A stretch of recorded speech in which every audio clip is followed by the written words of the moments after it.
First of all, uh, thanks again for inviting me to this 23, 2023 CRI conference after the pandemics, the first in presence, and to assign me this important topic. So, sudden cardiac death in an athlete, fortunately, is an uncommon and rare event, but its catastrophic nature mandates the medical community to develop and implement effective preventive strategies. The long-term Italian experience demonstrated that screening athletes for cardiovascular diseases at risk of sudden cardiac death may reduce mortality. Look, Mary, at this concept. So in the northeastern Italy, the Veneto region, the program of pre-participation screening ran together with the systematic investigation of sudden cardiac death in the victims that occurred during the study period that allow us to perform a kind of autopsy-guided pre-participation athlete screening. That means that autopsy findings in victims of sport-related sudden cardiac death indicated for which cardiovascular condition the athletic population should be screened, had to be screened. So we deal with the young competitive athletes that compared with older athletes, they practice a variety of sports at a competitive level. And most importantly, there is a large spectrum of conditions accounting for the risk of sudden cardiac death in this population that include genetic, congenital, or acquired disease. The sudden cardiac death ranges from 1 to 3 per 100,000 athletes per year. So the Italian experience with this prospective clinical pathologic study since 1979 has demonstrated that the risk to die suddenly in young individuals, 12 to 35 years, engaged in competitive sport activity is 3 times greater compared with their non-athletic counterparts. So this is intriguing, the concept. But this age range is important because sport is not in itself the cause of the increased mortality. Sports acts just a trigger of arrhythmias or ventricular fibrillation. Those athletes that are affected by cardiovascular condition predisposing to adrenergic arrhythmias and ventricular fibrillation. Yeah. So which are these conditions? Of course, compared with the older athletes where atherosclerotic coronary artery disease is the most common cause of death. Here in young competitive athletes, we had inherited cardiomyopathies, congenital anomaly of coronary arteries, myocarditis, ion channel disease, and so on. So these are some examples of causes of sudden cardiac death in young competitive athletes. You can see a case, top left of hypertrophic cardiomyopathy, top right arrhythmogenic right ventricular cardiomyopathy, bottom left premature coronary atherosclerosis that is common, can be observed in younger individuals, and bottom right a case of anomalous origin of coronary artery. Most importantly, these are the causes.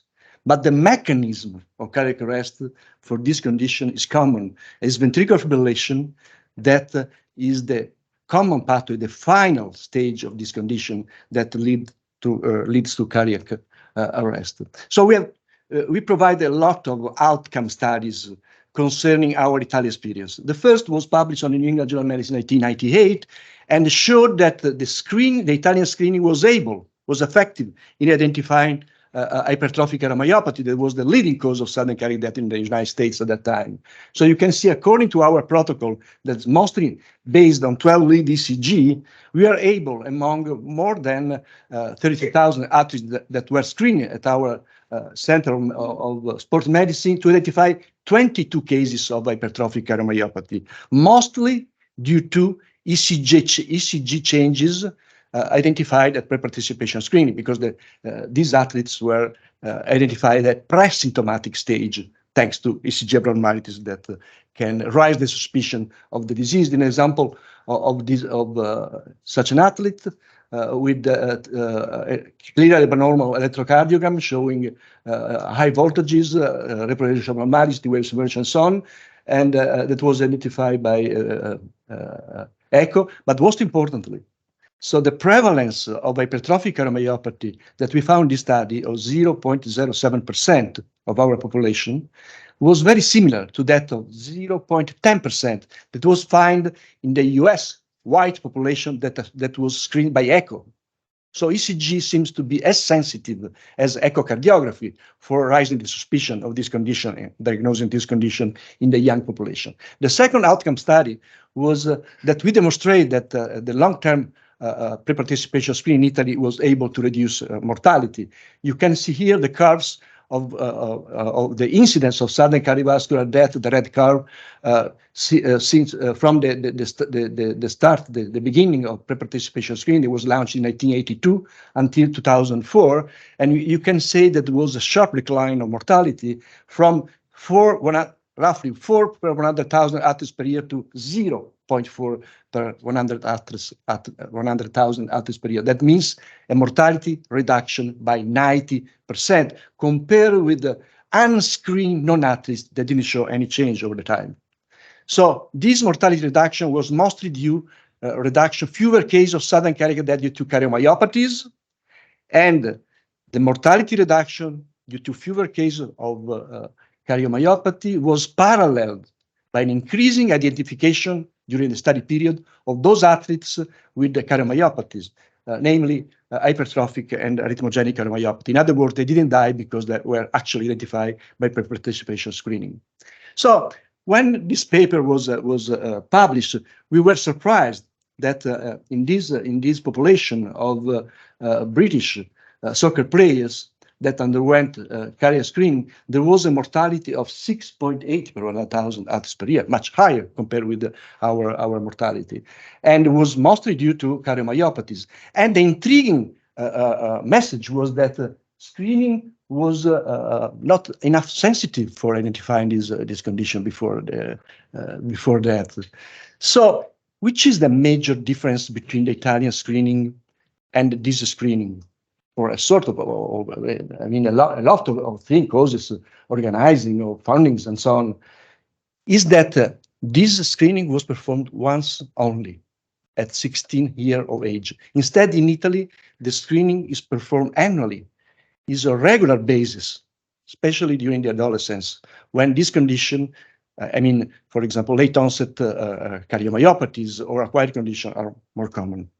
So this is a third outcome study. We specifically looked for this concept.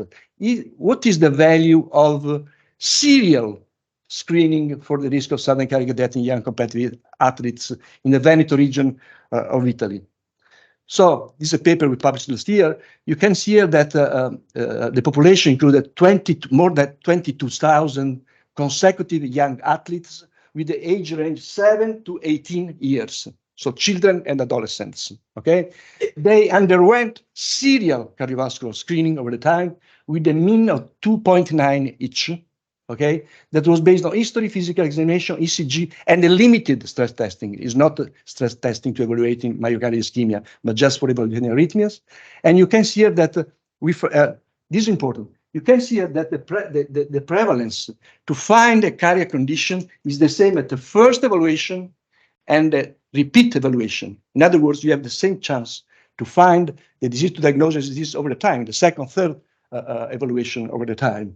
And of course, the diseases we found encompassed, I mean, cardiomyopathies with the late onset phenotype, congenital heart disease, acquired conditions such as non-ischemic left ventricular scar with arrhythmias. Most importantly, the condition at risk of sudden cardiac death were identified over the entire age range, and you can see in the top bars. But more frequently, were identified individuals older than 12 years, and most commonly in a repeat evaluation, thanks to the serial screening. You can see here that the conditions that were most often identified but serial by repeated evaluation over the time were cardiomyopathies, probably due to the late onset phenotype, and acquired conditions such as left ventricular scar with arrhythmias. Most importantly, the screening that was 20 years of observation was characterized by just one cardiac arrest that was successfully resuscitated. So it's in line with the result of previous studies that demonstrated very low mortality after pre-participation screening. So in conclusion, pre-participation screening allows early pre-symptomatic diagnosis of cardiac disease at risk of sudden cardiac death. Early detection by screening mostly relies on electrocardiogram abnormalities, leading to further examination for diagnosis because the ECG is not diagnostic itself. Serial ECG screening over childhood and adolescence increases the screening sensitivity for genetic cardiomyopathies with the late onset phenotype, manifest at 17, 18, 20 years, and acquired condition, such as post-myocarditis scar or something else. Early diagnosis and restrictions of competitive sports may reduce sudden cardiac death. Thank you for your attention.